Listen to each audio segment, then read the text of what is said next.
Andrew Henry, and he is speaking on the topic of the transformation of a library, the print serials collection at Auckland Council Libraries. Andrew is the curator of Auckland Collections, based at Central City Library in Tamaki Makaurau.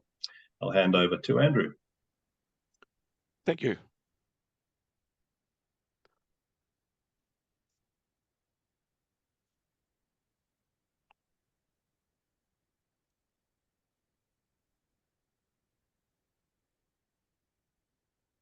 How's that? All going well? That's good. Great. Tēnā koutou, tēnā tātou katoa. Ko Andrew Henry aho. He kaimahi ho mō ngā pātaka kōrero o Tamaki Makaurau. As Simon just said, my name's Andrew Henry, and today I'm going to talk about the reference serials collection at the Central Library here in Tamaki. When we think about collections, we often think about an individual's life work, often collecting within subject or time and place boundaries. I think of the recent symposium hosted at the State Library of Victoria and the online exhibition of the Emerson collection, or in the case of the library I work in, the collections of Henry Shaw, John Stackpole, and of course, Governor Gray. This is a highly individualistic activity, Donald Kerr writes in his introduction to his book on Sir George Grey's collecting, Amassing Treasures for All Times. The collection I'm going to talk about today is a different kind of collection. The reference serials collection at Auckland Central Library can be traced from the middle of the 19th century and is still being added to. But it nevertheless is a distinct collection with edges that we can see. It's been built by generations of librarians, donors, and vendors through foresight and oversight, even inertia, dare I say sometimes, but it provides Aucklanders with beneficial information on subjects of interest.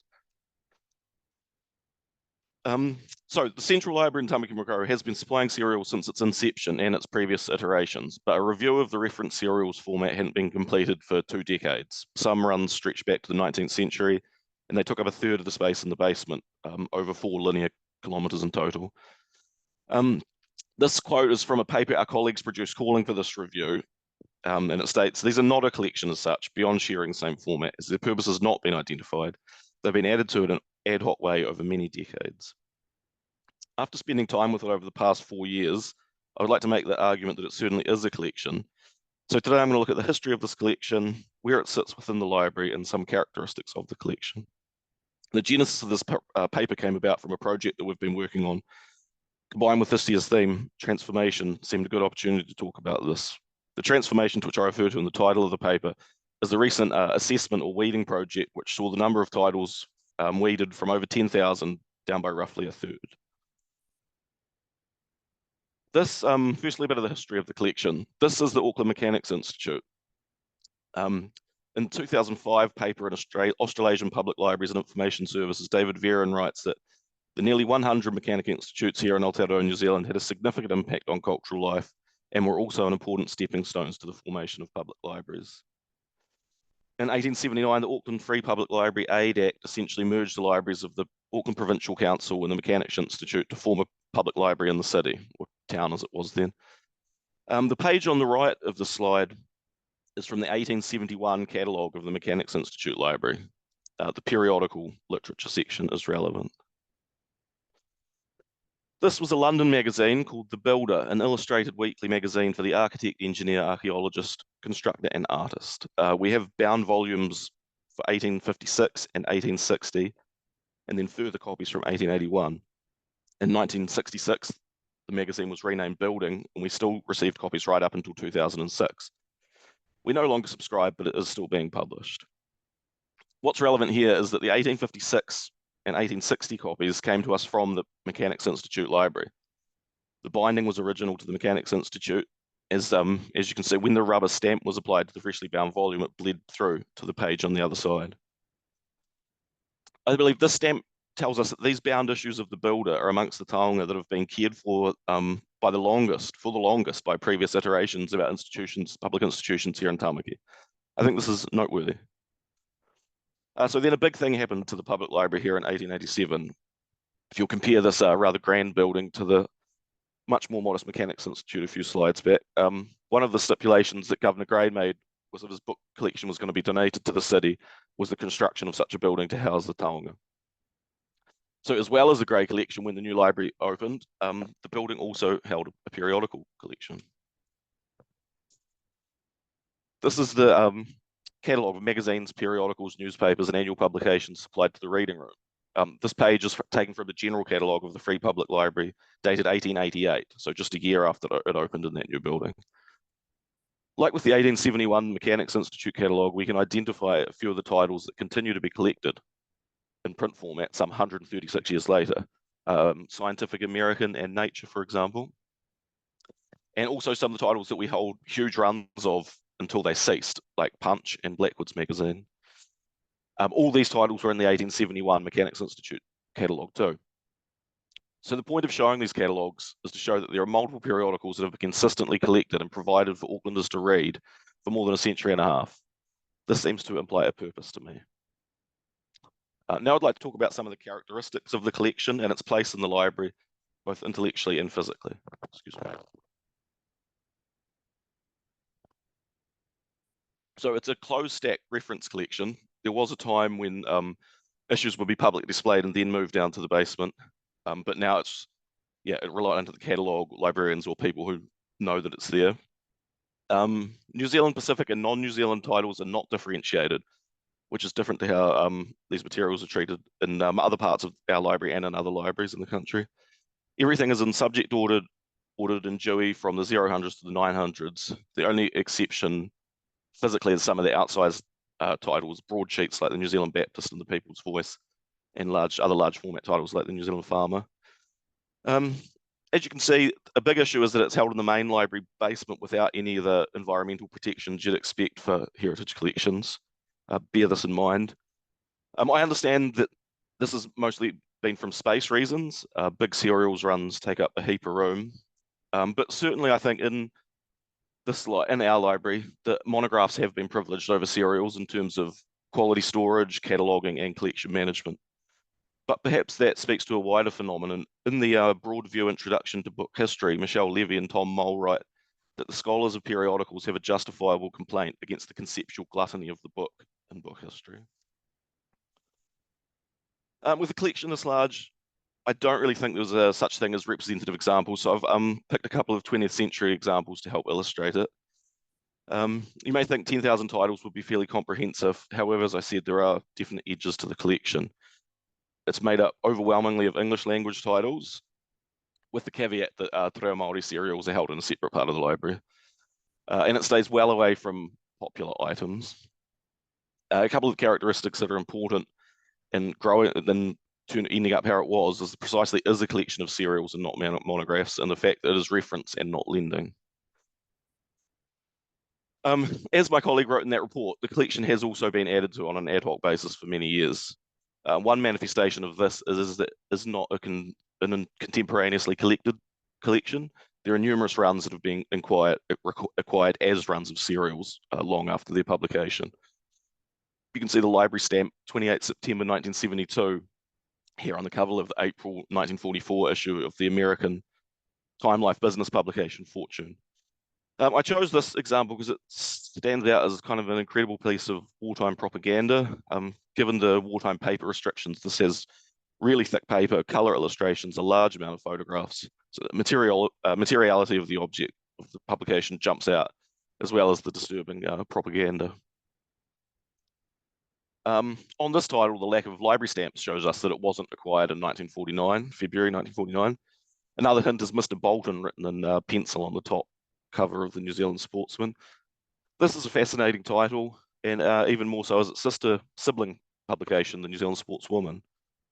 We had a summer scholar last summer from Auckland University, Katja Kennedy, who ended up using this to do some research into the barriers that women faced and still do face to participation in sport, which is some really timely work, I think, given that the Women's Cricket, Rugby Union and Football World Cups have all recently taken part in this part of the world. This research ended up being used for podcast and video distribution, and happily Radio New Zealand have picked it up for their summer programming. There's a link on the slide if you're interested. So yeah, there are exclusions as to how the library organised its collections. I'm not today speaking about newspapers, microformats, anything digital legislation, or the Te Reo Māori serials. But there are also serials that were not collected due to content. Women's magazines, men's magazines, pulp magazines, comics, science fiction, fantasy, crime serials, and non-English titles. I think the old library concern of popular versus good comes up here. In November 1984, interview in Metro magazine, former Auckland and Dunedin city librarian and the world's first female national librarian, the recently deceased Mary Ronnie, says, I think people like the best. They can buy popular stuff and magazines in the bookshops. What we give them, they mightn't even see in a bookshop. We're the only place they can get the good. When she was giving this interview, she was in charge of the library in Auckland. As I said before, storage is an issue with the collection. We had a leak in the basement. This photograph's from June 2001. I think we were lucky the leak was over the fashion section. The magazines were mostly glossy. You can see Vogue in the table down the front. Also, lucky timing, the second floor of our library was closed for remedial roof work, so we had space to set up the tables, fans, and dehumidifiers. So the title of this paper, The Transformation of a Library, refers to the assessment of this specific collection. As I said, it hadn't been done systematically since 2004 and 5, and it was never finished. It is a huge job. This is the spreadsheets that they were using back then to do it. Given transformations in our media environment, doing this task now isn't the same as it was then, and certainly the same as it wouldn't have been last century. So what did we do? I'm going to briefly talk about that, the assessment for retention of backgrounds of print serials, just part of a much larger still going project, which involves the operational management of the collection going forward and includes teams from cataloguing, acquisitions, managers, shelvers, preservation, touches most parts of the library. But to make at least our part of it achievable, we decided to be as pragmatic as possible. So we just assessed the backgrounds of serials. We weren't thinking about subscriptions or ongoing issues, which brought up an interesting conflict between keeping and collecting, and it kind of rendered collecting plans fairly unhelpful for the work. So a group of us convened and came up with some initial assessment criteria.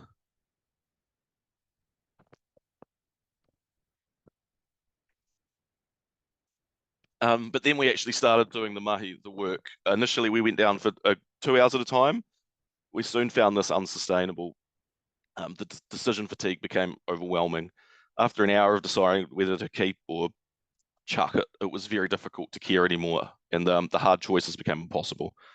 So we decided to do only an hour a week and then just go with the wisdom of the group and rely on our respective professional experience. Between the 6 core members, there was over a century and a half's experience without wanting to age anyone. So pragmatism ended up being the major guiding principle. In the September 2004 edition of New Zealand Libraries has this wonderfully titled article by the also recently deceased Jim Trower, who was the chief librarian at the Turnbull for many years. How to decimate your library's collections in 3 easy steps, a practical guide for the modern library manager. The article examines 3 practices which the author argues are damaging to libraries' collections: marginalizing older books by not prioritizing them for online cataloging, capping collections in expectation of the death of the book, and weeding books which haven't been used recently.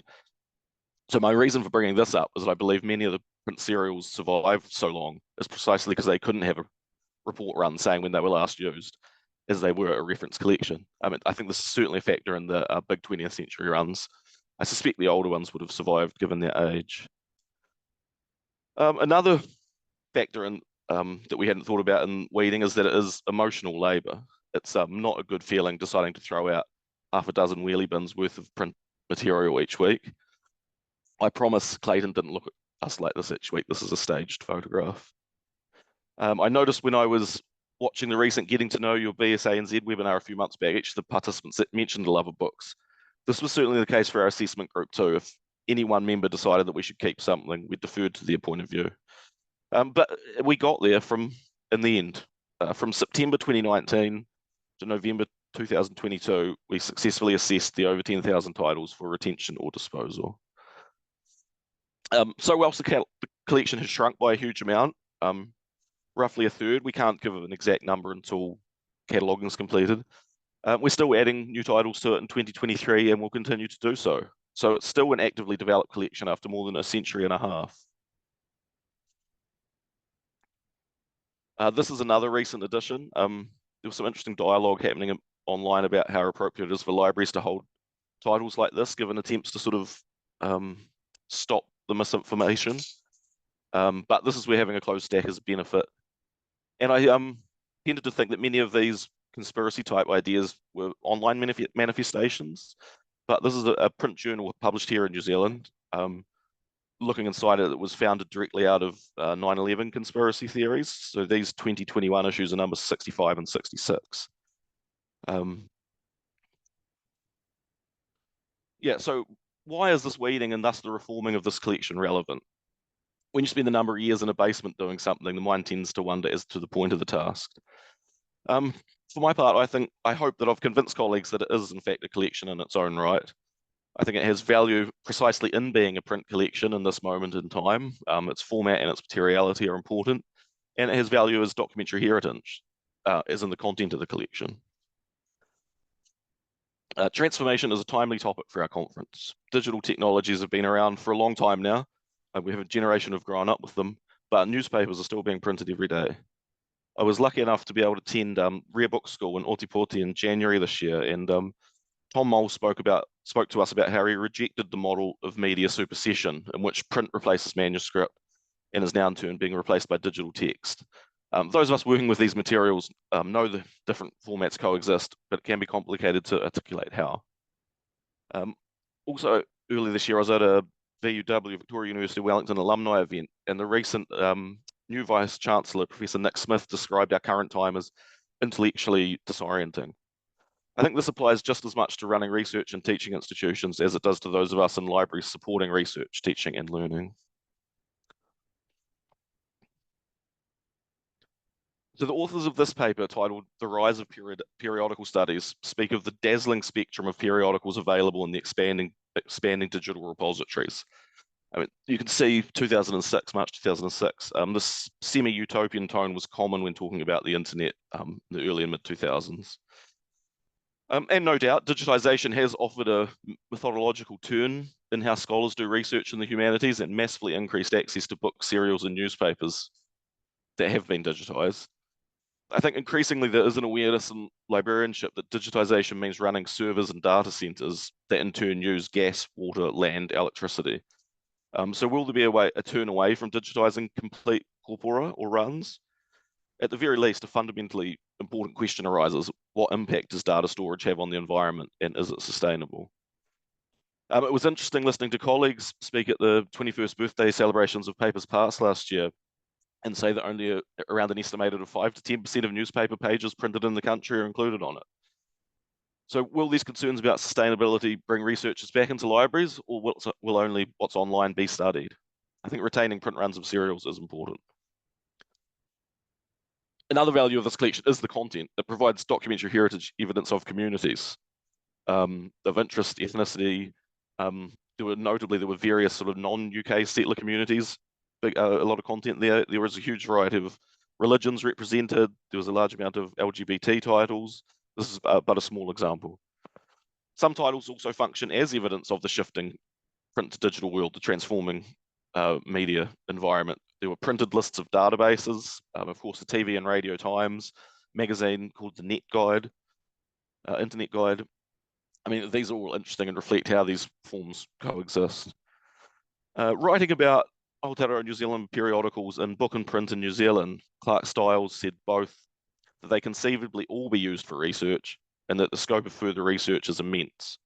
I would echo those statements, but not limit them to New Zealand published periodicals, but expand it to all the ones held in our libraries. And I'll finish with this. This is from January to April 2001. The Grolier Club hosted this exhibition. It has a wonderful complimentary online one. I've been pitching something similar to our exhibition committee at work for the last couple of years. No luck yet, but I will keep trying. Thanks for listening. Ngā mihi nui, kia koutou katoa.